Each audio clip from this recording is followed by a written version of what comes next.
Led to open threes that in turn led to made threes. Just ball movement.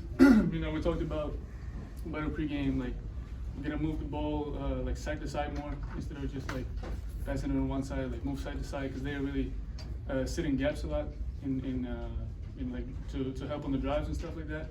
So we have to just move the ball across the court to gain that advantage, and that led to open threes.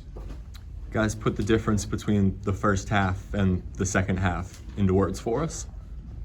The difference? Between the first and the second half, what did you guys do well in the first that you didn't feel like you did as well in the second? It was just that one moment. I don't know how long it was, but it was like maybe like a 4 or 5 minute segment where we kind of just lost focus a little bit, and they made a run. It felt like a 10 or probably like a 10. We were up 20, and then all of a sudden we're up like 9 or something. So we just lost focus a little bit in that segment, and they got a couple open shots that we shouldn't have let them have. But we got a timeout. We talked about it, and we got it right back. And then after they cut it down to 9, how did you guys kind of reestablish control in those last few minutes?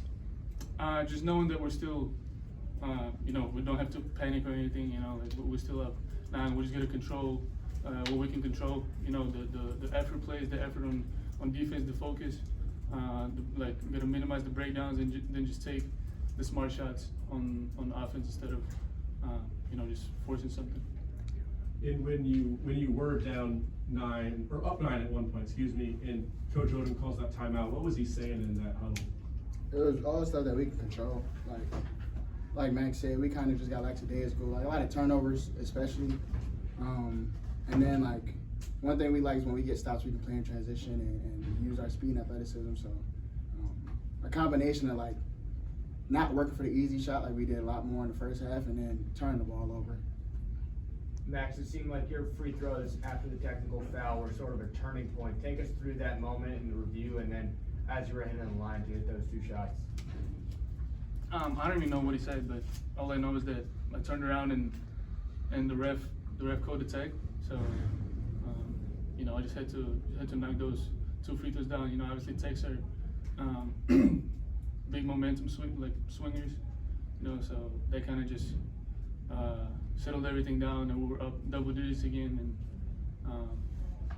we just had to take care of the game from there. 34-21 rebounding edge. How did the glass impact this game, specifically by Joe, who led you guys with 8 rebounds?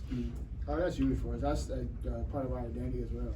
So that's one of the things that we know we control each and every game, and being able to beat people on the glass gives us a lot more extra opportunities, and then takes away a lot of their extra opportunities. So if you can win that battle on both ends of the floor, it can be huge.